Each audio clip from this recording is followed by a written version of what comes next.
لا اولاد نہ ہونے کی صورت میں سارے کا سارا پھر مال باپ لے جائے گا۔ یہ حصے اس وقت ملیں گے جب وراثت تقسیم ہو رہی ہو نا، تو وراثت تقسیم کرتے وقت جو ورثہ زندہ ہیں ان زندہ میں یہ وراثت تقسیم ہوگی۔ اگلے دن مسئلہ پوچھا گیا تھا مجھ سے کہ حضرت جی بیٹا پہلے فوت ہو گیا، باپ بعد میں فوت ہوا ہے، بیٹے سے تقریباً کو 10-12 سال بعد باپ فوت ہو رہا ہے، اب باپ کی وراثت تقسیم ہو رہی ہے، تو وہ جو پہلے بیٹا فوت ہو چکا ہے باپ سے، آیا کہ اس کا کوئی حصہ نکالا جائے گا؟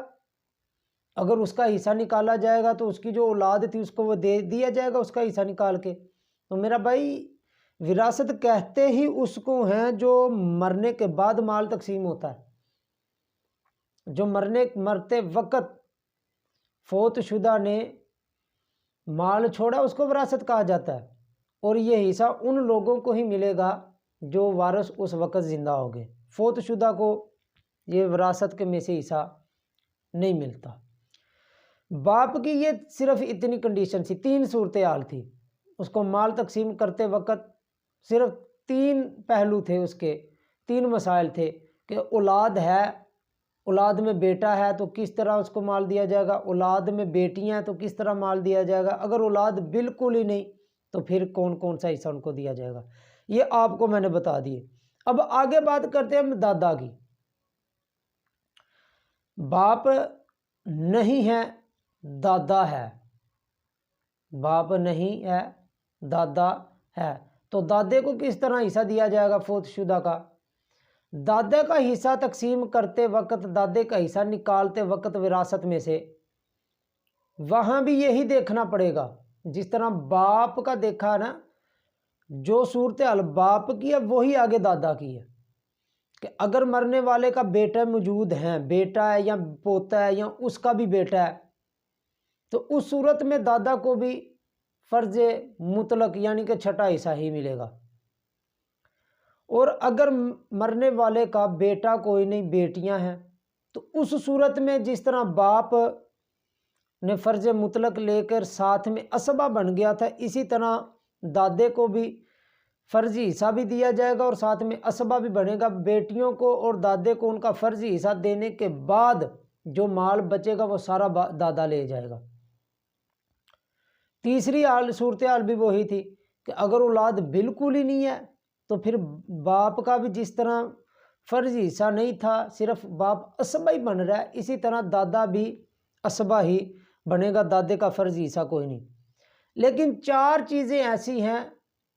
جس میں باپ اور دادے کے مسائل میں تھوڑا سا ڈیفرنٹ ہو جاتے ہیں، تھوڑا سا خلط ملط، یعنی کہ کہہ لو کہ تھوڑا سا مختلف ہو جاتے ہیں۔ باپ اور دادے میں صرف یہی فرق ہے ان چند چیزوں میں۔ وہ چند چیزیں یہ ہیں کہ دادی، باپ کی موجودگی میں دادی محروم ہو جاتی ہے، مرنے والے کا فوت شدہ کا، چاہے وہ عورت فوت ہوئی ہے مرد فوت ہوا، اس کا باپ بھی موجود ہے اور دادی بھی موجود ہے، تو باپ کے ہوتے ہوئے دادی کو کچھ نہیں ملے گا، الاقرب فالاقرب کے تحت۔ لیکن باپ اور دادے میں یہاں فرق یہ ہے کہ باپ کے ہوتے دادی کو کچھ نہیں ملتا، لیکن دادے کے ہوتے ہوئے دادی کا حصہ ملے گا، باپ نہیں، باپ کی جگہ دادا ہے فوت شدہ کا۔ پہلا فرق تو یہ ہے۔ دوسرا فرق یہ ہے دادے اور باپ کے اندر کہ زوجین میں سے ایک زندہ ہے، یعنی کہ شوہر فوت ہو گیا تو بیوی زندہ ہے، بیوی فوت ہوگی تو شوہر زندہ ہے، اور فوت شدہ کے ماں اور باپ دونوں زندہ ہیں۔ اس صورت میں والدین کے ہوتے ہوئے ماں بھی زندہ، باپ بھی زندہ، اور زوجین میں ایک زندہ ہے، تو زوجین میں جو زندہ ہوگا نا، اس کو اس کا حصہ دینے کے بعد جو بچے گا اس بقیہ مال میں سے ماں کو 1/3 ملے گا، یعنی کہ زوجین میں اگر شوہر فوت ہو گیا تو بیوی زندہ، بیوی کو دینے کے بعد ماں باپ کا بھی حصہ تقسیم، باپ کی وہی صورتحالیں ہیں جو میں نے بتا دی ہیں، لیکن فرق بتا رہا ہوں باپ اور دادے میں فرق کیا ہے۔ باپ اور دادے میں یہ دوسرا فرق ہے کہ زوجین میں ایک زندہ ہے اور ماں باپ بھی زندہ ہیں۔ جو زندہ ہے زوجین میں سے، شوہر فوت ہو گیا تو بیوی زندہ ہے، بیوی کو حصہ دینے کے بعد جو بچے گا اس بچے ہوئے بال کا 1/3 ماں کو دیا جائے گا۔ اور اگر اسی جگہ باپ نہیں، دادا زندہ ہے اور دادا زندہ اور ماں زندہ ہے تو زوجین میں سے ایک زندہ ہے، شوہر فوت ہو گیا بیوی زندہ، بیوی فوت ہو گئی تو شوہر زندہ ہے۔ ان زوجین میں جو زندہ ہے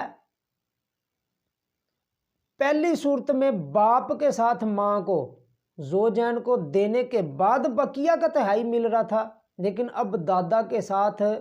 زوجین کو دینے کے بغیر کل مال کا ماں کو 1/3 ملے گا۔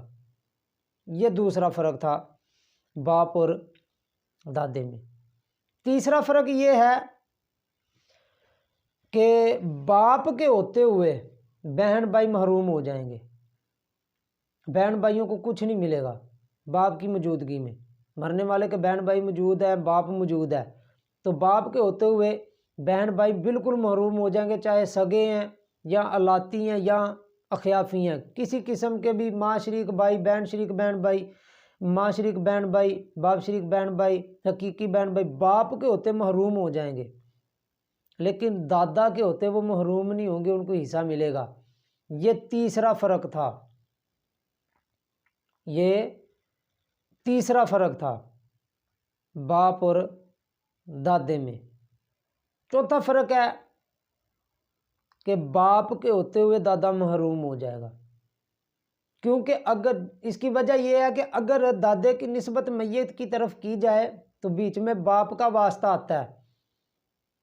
جب تک وہ واسطہ موجود ہے، جس واسطے سے فوت شدہ کا اس کے ساتھ تعلق بن رہا ہے، اس واسطے کے ہوتے ہوئے دور والا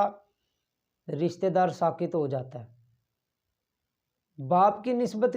دادے کی نسبت کی جائے میت کی طرف تو باپ کا واسطہ بیچ میں آتا ہے،